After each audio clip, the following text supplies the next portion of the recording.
Treasure Island, Chapter 22, The Black Spot Returns.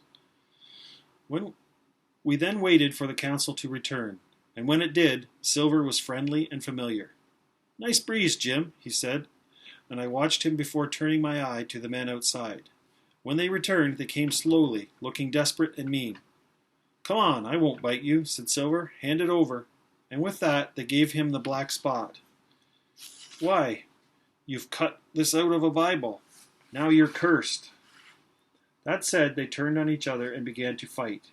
He turned the spot over and read the word deposed, which meant he was no longer to be called captain.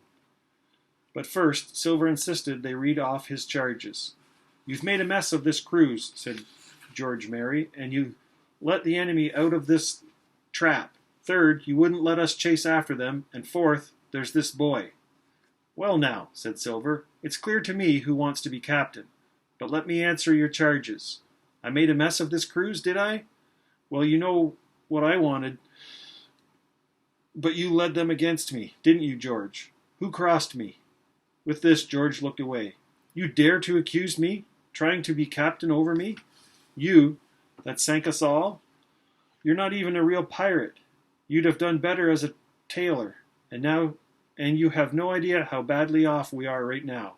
As for this boy, he's our hostage. I'm not going to kill our only hostage. He might be our last chance. And as for the deal I made, you would have done the same. Part of it is that the doctor returns each day to tend your wounds. And there's more. I've got something that will tell you why."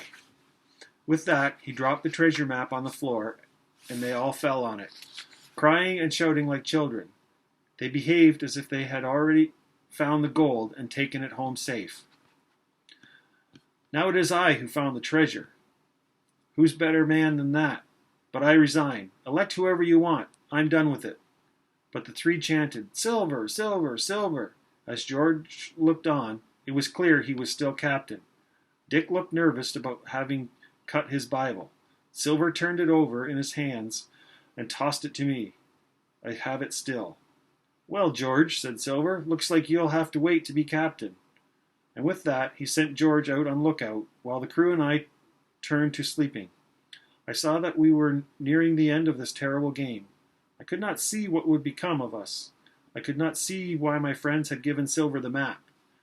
But I knew that he would do all in his power to save his miserable life.